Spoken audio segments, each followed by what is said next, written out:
You're more than welcome to come lay and be silent. Yes, that would be great, actually. That would be perfect. Hello, little ma'am. Oh, she's gonna fucking try to get in my binder. Okay. Cool. That would be cute.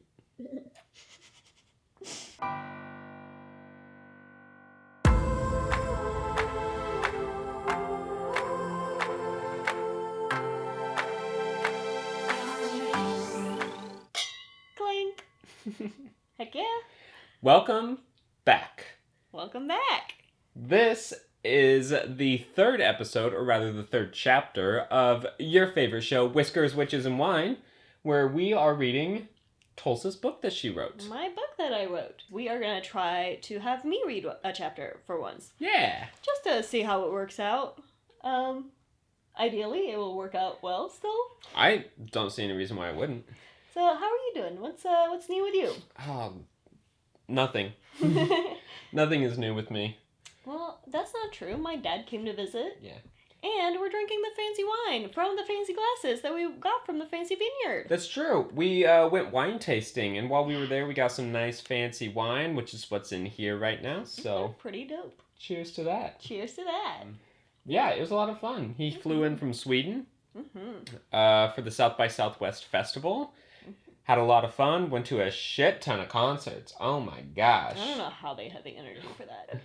Yeah, it was fun. We went to a chicken shit bingo, which didn't end well because the chicken did not shit. And then the backup chicken they brought in didn't shit. Yeah. So we resorted to... They had to resort to... feather. Yeah, losing a feather, whatever number that landed on. So. Yeah, and we did not win. We did not. But yeah. Do you want to get into the story? Let's do it. Let's do it. What do you remember from the last chapter? Let me ask you that. What do I remember from the last chapter? Birdie told us the story of Midnight. All about how it came to fruition. Sure. And then Izzy kind of learned that they are a family of witches. And learned that she is destined to be a witch. Or something of the sorts. Sure. Okay then. Let's get this party started. Let's do it. Let's do it. The farmer's market. After bugging Sam with questions during the short walk from Birdie's study to the hallway where the doors to each of their bedrooms were hidden, Izzy finally managed to calm down enough to get some sleep. Her dreams were filled with mysterious hooded figures, magical creatures, and silver daggers. But when she woke up the following morning, no memory of her dreams remained, and she was shocked to see that the sun had barely finished rising. For the past several years, she'd slept until well in the late morning every single day, much to her father's and teacher's chagrin. But for the first time in a long time, Izzy was excited to get the day started. Feeling equal parts eager and anxious, Izzy got out of bed and walked across the cold floor to her own private bathroom.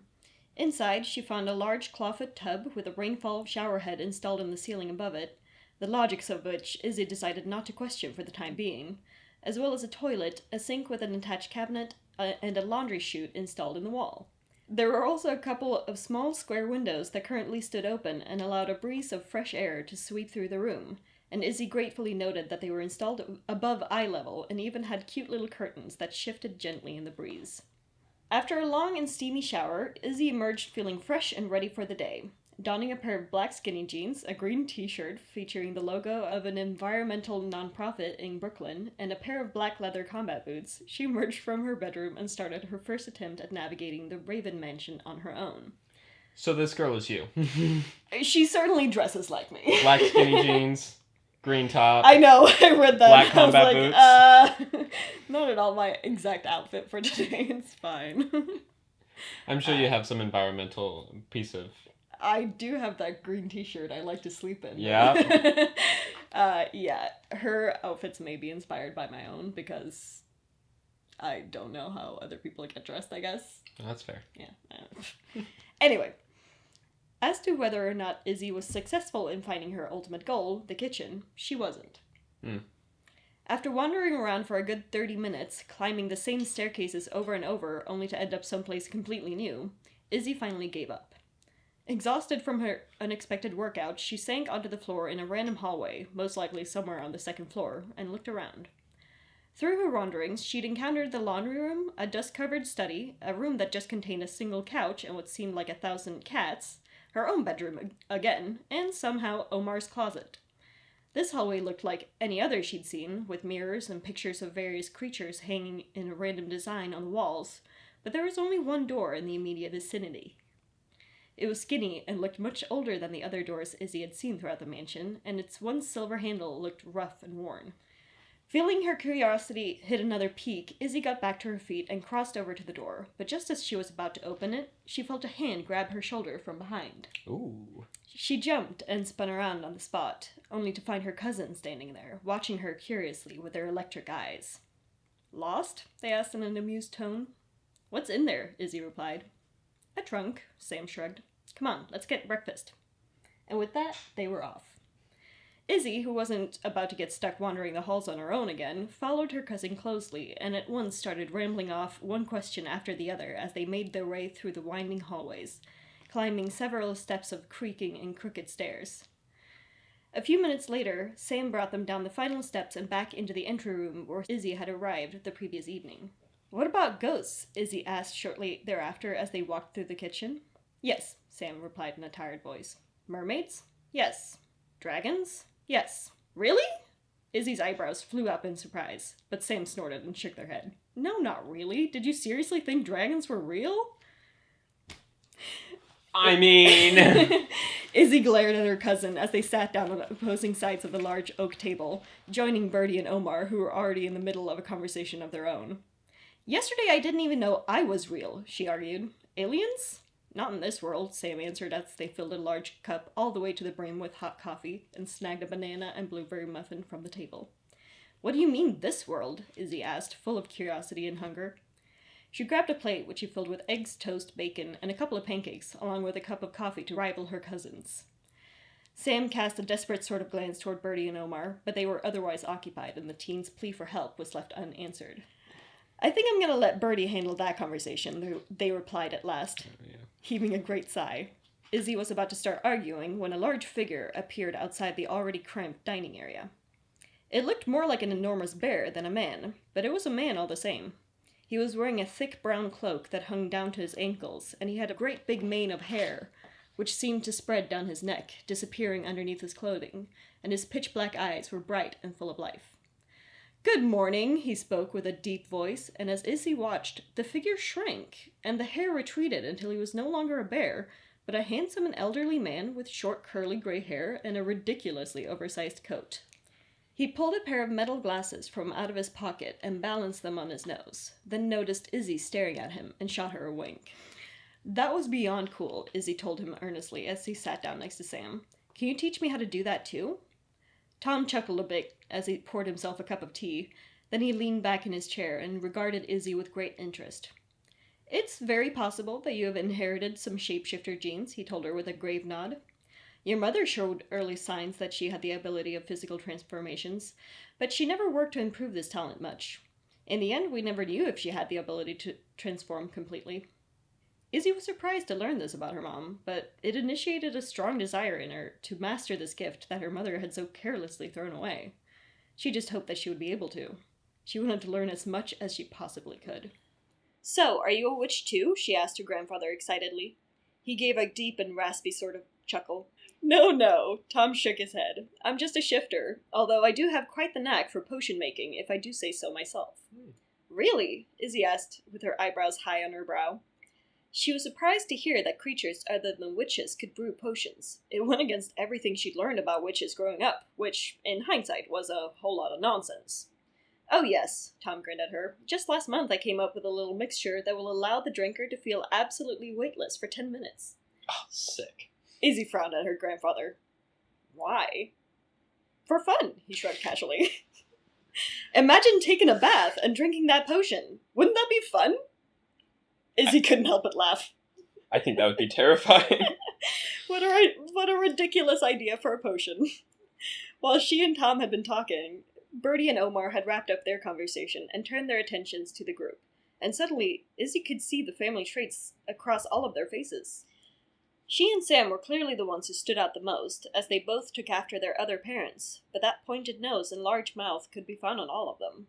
As Izzy watched them all talk and laugh in these early morning hours, she briefly wondered about Sam's mother's side. No one had mentioned her or even acknowledged her existence, which Izzy found kind of strange. But she was soon distracted by something sleek and black that was moving around in her grandfather's cloak.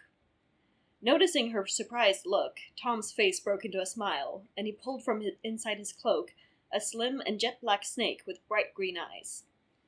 Izzy felt her jaw fall open a little as she leaned in closer to get a better look at the creature. While she'd never really had anything against spiders or bugs, and generally considered snakes to be pretty cool, it was cockroaches that really did it for Izzy. Just one look at a cockroach and she would turn around and leave. "This is Lacey," Tom cooed as he gave the snake a few soft strokes on its head. "She's been my little buddy for a few years now. She likes the garden the best, but she doesn't mind the darkness and warmth inside my cloak either." "She's precious." Izzy couldn't stop grinning as she leaned forward, resting her arms on the table and her chin on her arms, and waved at the snake with her finger. It winked back at her. "I think we should start to wrap it up here," Bertie's voice suddenly called from across the table, and Izzy sat back up. "We've got a lot on our to-do list today." "What are we doing?" she asked, immediately turning her attention to the food that still waited for her on her plate. "I thought I'd show you the town," Bertie smiled. "I've put Omar and Sam in charge of our booth for the day, but maybe we can join up with them for lunch." Izzy, too busy eating to speak, nodded excitedly as Sam gave a shrug of indifference. 20 minutes later, after Izzy had gulped her entire cup of coffee in one go and had managed to safely return from a trip to her bedroom for a jacket and a purse, she and Bertie were strolling casually into town. Bertie was wearing a pair of bright red boots and a gray wool coat, topped with a knitted red hat with a strange assortment of herbs attached with a brooch. Izzy thought they would probably look funny, her in her leather jacket and combat boots, next to her odd little grandmother, but as they turned a corner and came out onto the main street of the town, she knew she'd been mistaken. In spite of now knowing what kind of place Midnight was, Izzy still couldn't prepare herself for the sights suddenly expanding in front of her. Everywhere she looked, there were magical creatures she'd previously believed only existed in fairy tales. She saw werewolves of different sizes and colors going about their daily lives, tiny sprites fluttering around in the breeze, creatures with horns, wings, and tails, and various humanoid creatures passing through the small shops lining Main Street. Several of the shops even had more than one entrance, allowing creatures of any size to peruse their inventory. "This is amazing," Izzy breathed as she and Bertie walked down Main Street, passing a large park that lay to their right, which was currently acting as a playing field for an extremely violent game of fireball. Izzy slowed her pace just enough so she could catch a few seconds of the game, admiring the bravery of the players as they kicked and slammed the ball through the goalposts that surrounded the field. But then she noticed that her grandmother had gotten quite a head start and had to run to catch up. As Bertie pushed them onward and toward a small and antique-looking post office, Izzy continued to take in the extraordinary creatures and things that resided in Midnight. She spotted a couple of kids running around with wands, being chased by a child with a long, sleek tail and cat ears, whose laughter echoed down the street, and she made careful note of an old bookstore that she wanted to visit later on. The little post office Bertie took them to looked like it had been pulled straight out of a European folktale, or from the North Pole, resembling the home of a child-eating witch more than any sort of official government building. Absent-mindedly, Izzy wondered whether this office had any connection to the federal government whatsoever, but was quickly distracted when they walked inside and were greeted by a friendly teenager with pointed ears, shimmering pink skin, and a whole lot of purple hair. "Good morning, Bertie," the girl squeaked happily, her voice sounding to Izzy like that of a mouse.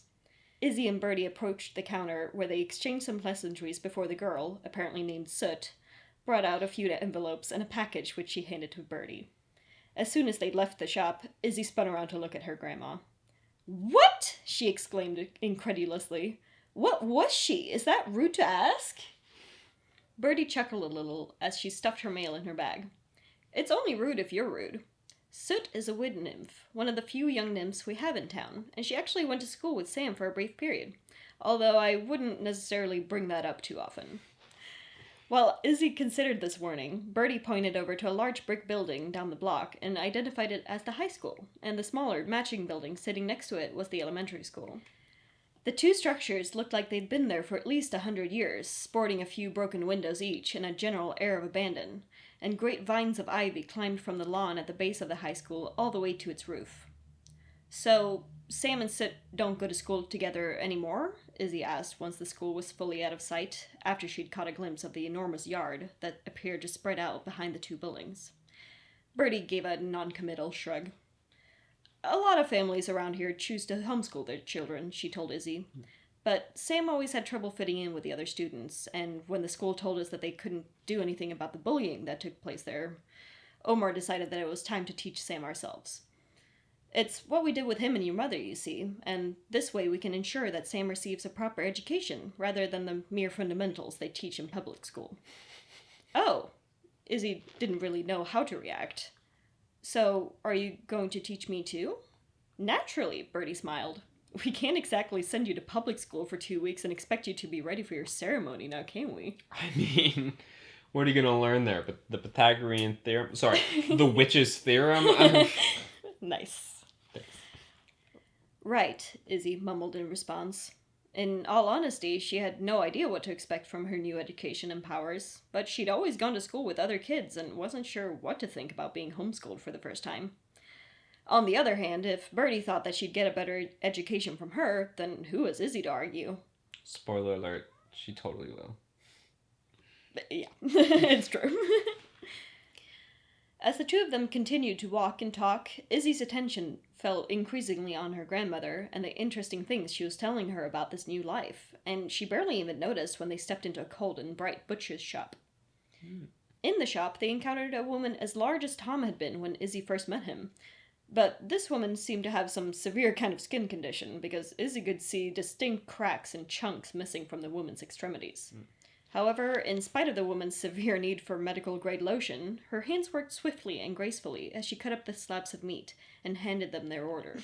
Also, I just want to throw in, I think it's fair to assume that they're at this butcher shop. There's probably frog legs there, right? There's got to be frog legs in this butcher shop. Probably. So it is in the story. It's never specifically mentioned, but I guess you're right.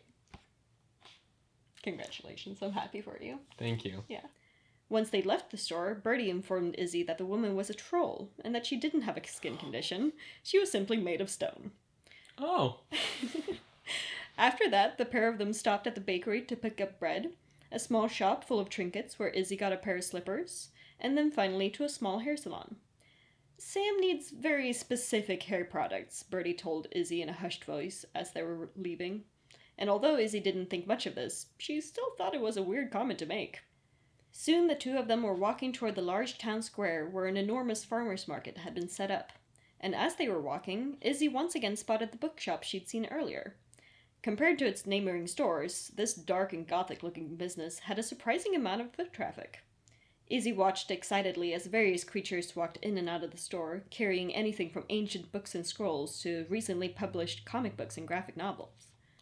Can I go check that place out? Izzy asked her grandmother, and assuming Bertie would say yes, she started to take a step in that direction. But Bertie gave her arm a quick jerk and held her back. She started, but nothing more came out. Izzy frowned at her grandmother, greatly confused. Am I not allowed to go in there? She asked, and she could see Bertie squirm with discomfort. It's complicated, the old woman finally managed, with an awkward expression on her face. The family that runs that shop aren't exactly big fans of ours, so we try to stay out of their way. Feeling that it was probably better not to press the issue, Izzy gave Devon's Divine Books one last look of disappointment before following her grandmother into the labyrinth of tents and booths that made up the farmer's market. As far as Izzy's eyes could see, there were tables and tables full of food, drinks, and a variety of other products, like purses, hats, shoes, toiletries, potions, second-hand texts, and magical supplies. As Bertie walked ahead, cleaving the crowd in two and clearing a path into the furthest depths of the market where Sam and Omar waited, Izzy couldn't help but to stop off every now and then and peruse the wide array of items that laid out for display. At one booth, she found a small pocket mirror, which could apparently double as a sort of magical cell phone, and at another she found a small gold ring, which would provide the wearer with unlimited confidence and bravery for 30 minutes. Izzy could have continued to wander among these booths for hours, but she soon noticed her grandmother's white curls bobbed precariously far away, so she tore her eyes from the mystical objects and hurried after her. At a modest booth covered in herbs and plants that stood a few paces off the main path, Izzy spotted her uncle and cousin attempting to sell a pair of young witches some of the flowers, herbs, and spices that Bertie grew in the garden behind the mansion. She also spotted a collection of small vials sitting on the counter, all filled with vividly colored liquids, and assumed that these were the novelty potions Tom liked to brew in his shed. While Sam stayed seated at Izzy and Bertie's arrival, glaring into the crowd with critical eyes and pursed lips, Omar got up and greeted them enthusiastically. Evidently, it had been a pretty slow day so far, but they'd almost sold out of the lavender and sage already. Bertie grows the best of the best around here, Omar told Izzy with a wink as she investigated the odd-colored plants that laid on display in front and hung from the top of the tent in long strands of twine. In response, Bertie scoffed and assured Izzy that Omar was just as proficient in plant magic and that he would no doubt surpass her expertise before too long. While the four of them lounged around their booth, chatting about the events of the day and pointing out different species of creatures to Izzy as they walked by, the sun climbed higher in the sky, and before too long it was ready for lunch. After some discussion concerning what to eat, a debate which had no proper conclusion, Omar and Bertie disappeared into the crowd to find them some options. Grateful for a chance to sit down at last, Izzy grabbed the chair next to Sam which Omar had previously been occupying. The two cousins sat there in silence for a bit, watching the crowd of people walk by and enjoying the mild breeze that blew by every now and then. "What do you think so far?" Sam asked after a few minutes. "It's far from what I expected," Izzy admitted with a grin. "Even aside from the magic. I mean, I grew up in the city, so the empty streets are weird enough on their own. But I really love it. I love all the weird stuff you can find here, the different creatures and all the trees." "Really?" Sam raised their eyebrows and stared at their cousin. "I've always thought the trees are mega creepy. They're so, I don't know, silent, like they're watching you." Izzy just shrugged. She didn't agree with Sam at all. "Honestly, I just can't believe any of it," she shook her head. "I saw a couple of centaurs shopping for horseshoes, which was weird as hell. And I also met a troll made out of stone and a nymph with pink skin and purple hair, because why shouldn't that be possible?" Sam snorted and shook their head. "Yeah, that Soot is a real character." "What, you don't like her?" Izzy was surprised to hear this. The nymph had seemed like such a sweet girl. "She's fake," Sam grunted and crossed their arms. "A total snake. She and her whole group of friends, they're all two-faced bullies." Izzy grimaced and heaved a disappointed sigh. When Bertie had told her about Sam's bullies, no part of Izzy had thought that Soot would be one of them. "Glad to hear that high school remains terrible even in the magic world," she said in a sarcastic tone.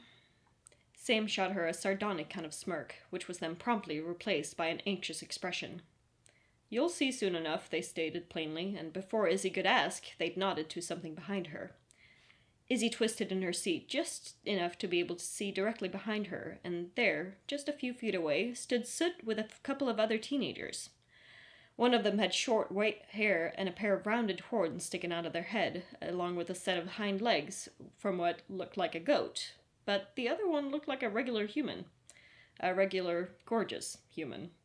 She had flawless dark skin and large brown eyes, and her long hair hung in braids down her back, gradually changing from a deep black at the roots to a bright red at the tips.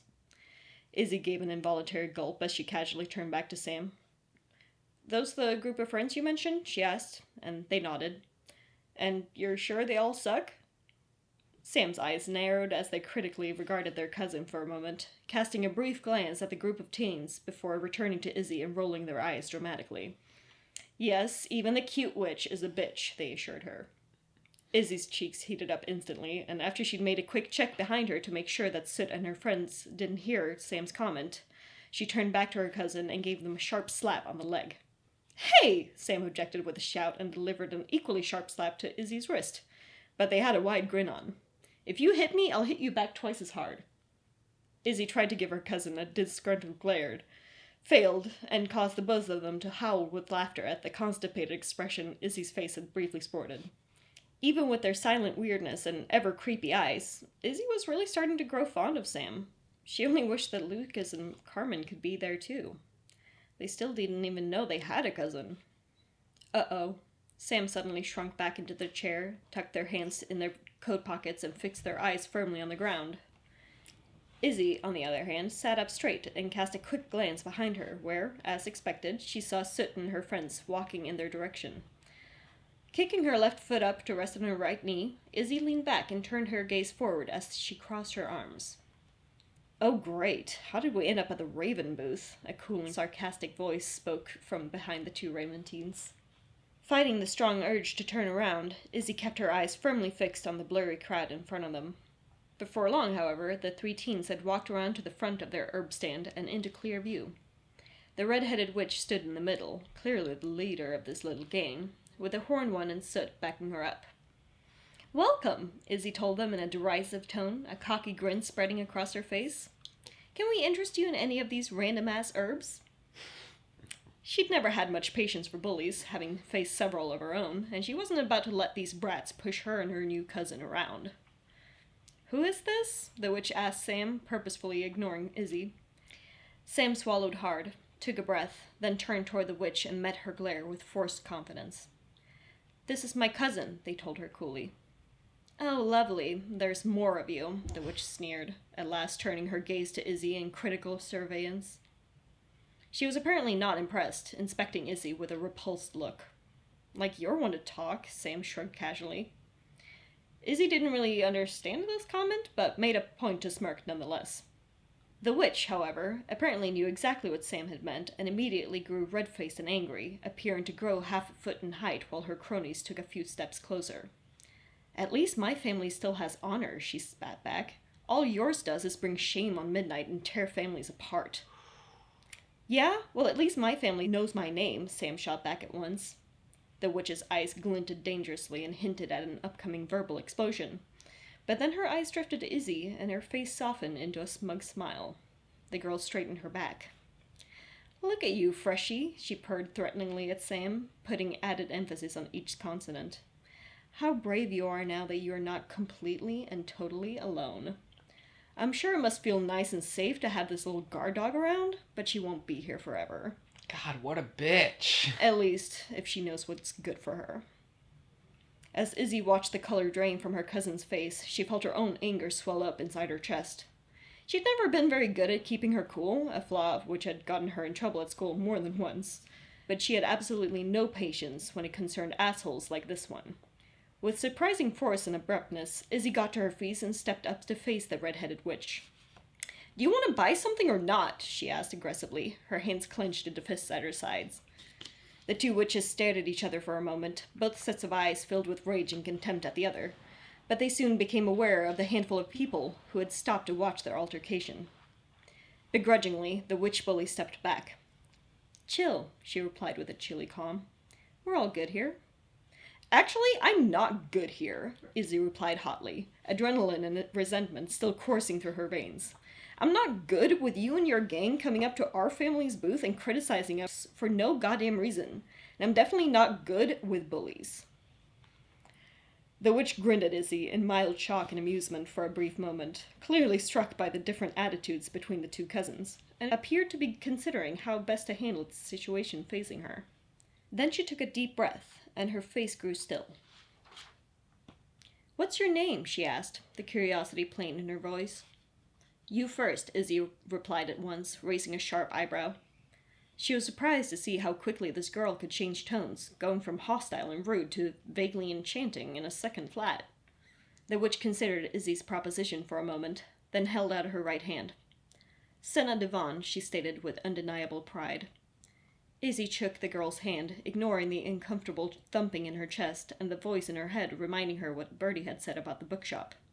"We try to stay out of their way." Clearly, the Devons didn't bother to do the same. "Isabella Kingsley," Izzy replied with as little enthusiasm as she could. The witch's eyes grew slim as she once again gave Izzy a critical scan. "Kingsley, not Raven," she noted calmly. "It's my dad's name." Senna gave a slow and thoughtful nod, then released Izzy's hand. "I admire your loyalty to family, even if it is sorely misplaced." "The only thing that's misplaced around here is your presence at our booth," Izzy shot back, suddenly feeling the anger within her rise once more. In her peripheral, she saw Sam get to their feet and slowly appear at her side, but Senna and her friends just smirked at them. "You're right," Senna admitted with an indecent chuckle. I wouldn't want to be caught dead anywhere near your booth. At that moment, Izzy felt Sam give her a few rapid taps on the arm, and immediately spotted the forms of Omar and Bertie approaching. As she saw them, so did Senna and her friends. With an elegant flick of her hair, Senna turned away from the booth. "We'll meet again," she told the two ravens with a tone of definite certainty, and, in her mind, Izzy quietly hoped that they would. Senna was a bitch, sure, but she was also stunning and elegant, and that kind of math had always made sense to Izzy. She crossed her arms thoughtfully as she watched Senna and her friends disappear into the crowd, absent-mindedly wondering if it was completely out of the question to ask this girl out. At least, until she glanced back at Sam and saw the scrupulous look on their face. "What?" Izzy asked in an accusatory tone, letting her arms fall limply to her sides. Sam snorted miserably and shook their head. "Has your type always been the worst people on the planet, or is Senna an exception?" Izzy thought about this for a moment. "No, this is pretty on track for me." "She's literally the least available person on the planet," Sam argued sensibly. "What, like she's in a relationship?" Involuntarily, Izzy's eyes drifted back to the crowd to search for those bright red braids. "She might as well be," Sam explained. "Not only do our families hate each other, like, we're talking about a blood feud that goes back centuries, but she's also a raging cunt, completely narcissistic, and extremely competitive, and, as far as I'm aware, not gay." "That hasn't stopped me in the past," Izzy grinned lewdly. But Sam's comments hadn't gone totally unheard in spite of her best efforts not to listen. "I do think you're right, though." "Yeah?" Sam looked both surprised and relieved to hear this. "Yeah," Izzy nodded earnestly. "Yeah, I'm definitely gonna have to see her again before I make up my mind." Sam stared at her in disbelief. "How is that anywhere close to what I said?" Just then, Bertie and Omar walked up carrying a couple bottles of lemonade and a basket full of bread, cheese, vegetables, and lunch meats, and the cousins' conversation came to an abrupt end. After a delicious lunch of sandwiches made out of ingredients purchased throughout the day and at the market, Omar was left to handle their booth so that Bertie, Sam, and Izzy could return to the mansion and start their lectures. Izzy hadn't realized that they'd be starting so immediately, but Bertie explained that because she only had 2 weeks to study, they would have to move at a pretty quick pace. Sam would even be putting their own studies on hold to help Izzy prepare, having passed their ceremony the year before. "I really don't mind," Sam assured Izzy for the 1000th time a couple of days later at breakfast. She'd been horrified to hear that Sam was taking a break from their own studies just to help her prepare. "You don't have, like, assignments to do?" Izzy asked them, not really sure what a witch's education looked like. Sam shrugged.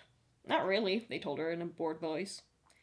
"Since we're homeschooled, there's no real curriculum to follow aside from the work that Bertie sets us, so it really doesn't matter if I take a break for 2 weeks, especially if it's to help another witch complete their ceremony. That always comes first." "So wait, there are, like, no exams or quizzes? Ever?" Izzy asked in astonishment and took a sip of her daily cup of coffee. With a sad pair of eyes, Sam cupped Izzy's face gently in their hand. "No, young grasshopper," they told her. Unfortunately, this caused Izzy to snore with laughter and choke on her drink, spewing coffee all over herself and Sam. "Ew, you got spit on me!" they cried with disgust and began to dab at their coat with some paper towels. "Oh, shut up, you big baby," Izzy wheezed, just as Bertie entered her study. "I swear, you two are worse than your parents were at your age," she muttered under her breath as she set down a large book, a couple of scrolls, and a handful of candles. "Wouldn't it be safer with lamps?" Izzy asked as she attempted to light one of the candles with a snap, like Sam had done on their first night here. There was one small spark, a tiny feat, but a feat nonetheless. Bertie had warned her that she might not pick it all up right away, especially the more advanced spells, but it was important to practice as often as she could. "We're witches, love," Bertie replied absent-mindedly as she opened the book and began to flip through it. "We can put out fires with a wave of a hand, like nothing."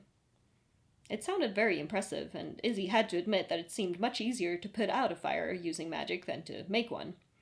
In spite of this, Sam promptly and with great ease lit all 4 candles with one snap of their fingers. They grinned at Izzy in amusement. "Okay, settle down," Bertie told them and placed the book in midair, where it remained, hovering ominously. "Today we will be discussing the 3 goddesses and the great creation myth. It's not the most entertaining subject, but it is one that is crucial for a witch to know before her ceremony.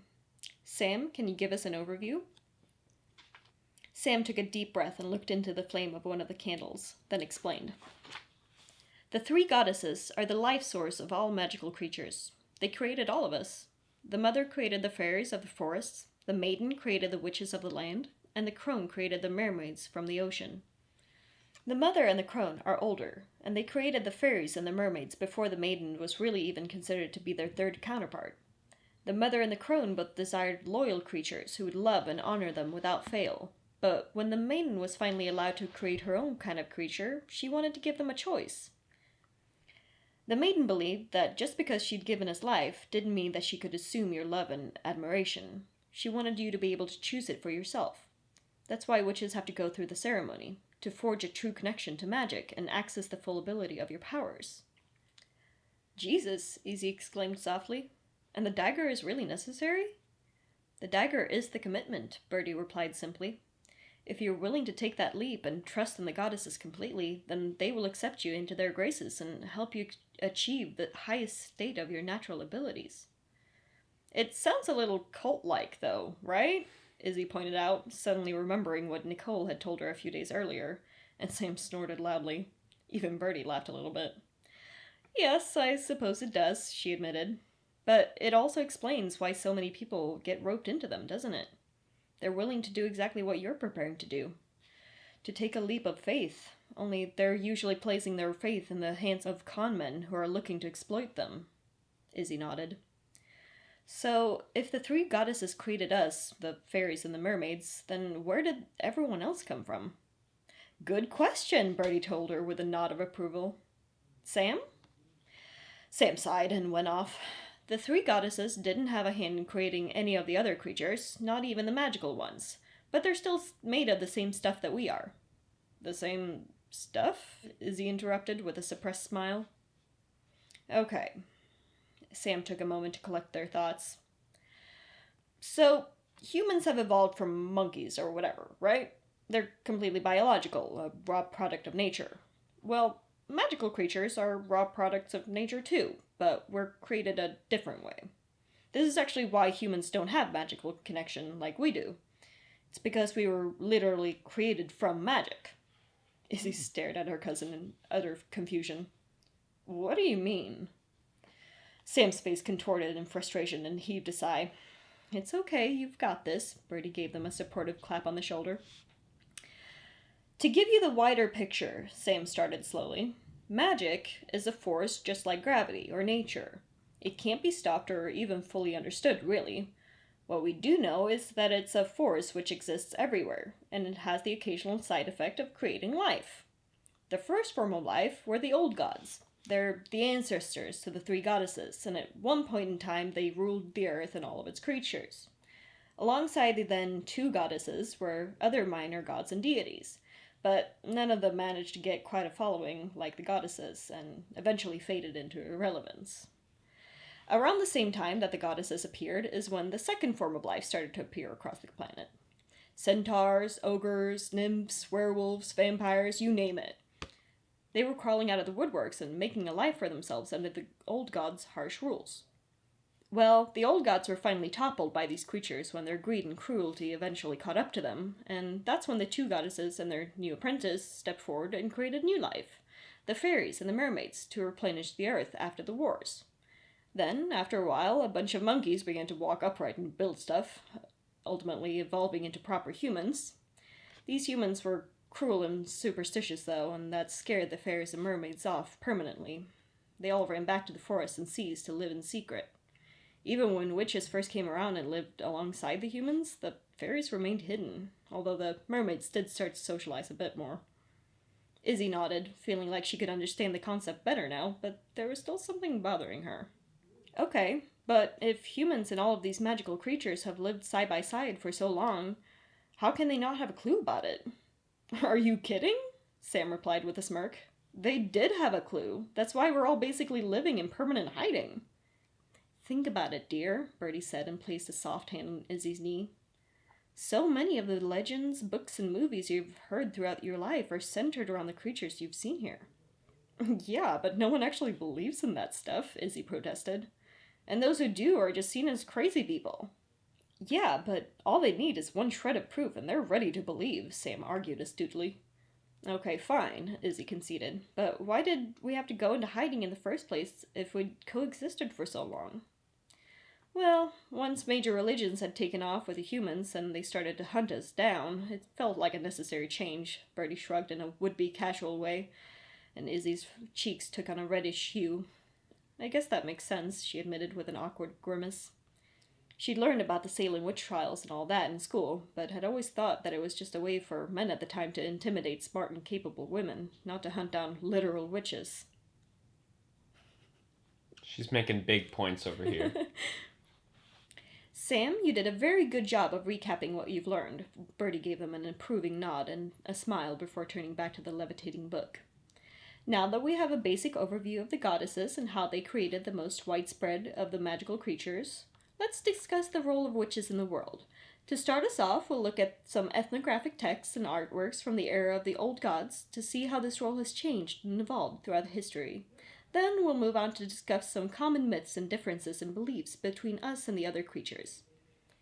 Izzy drew in a deep breath as she prepared herself for a grueling hour and a half of reviewing literature and engaging in discussions, while Sam fluffed their pillow and tucked it underneath their arms as they lay down on their stomach.